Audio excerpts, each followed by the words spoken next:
Bu olimpiada sualını həll edə bilməsən, median səni 2 hissəyə böləcək.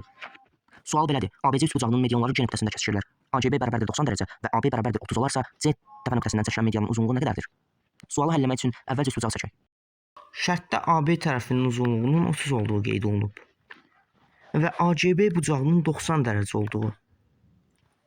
Onda ACB üçbucağı bir düzbucaqlı üçbucaq olmuş olur və AB hipotenuzu olur. Və biz bilirik ki, hipotenuza çəkilmiş median hipotenuzun yarısına, yəni 15-ə bərabər olacaq.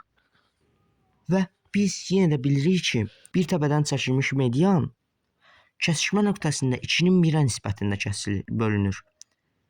Yəni C nöqtəsində bu median 2-nin 1-ə nöqtəsində bölünüb. Yəni CC uzunluğu 30-dur. Onda ümumi hesablasaq 30 üstə gəlsin 15, o da bərabərdir 45.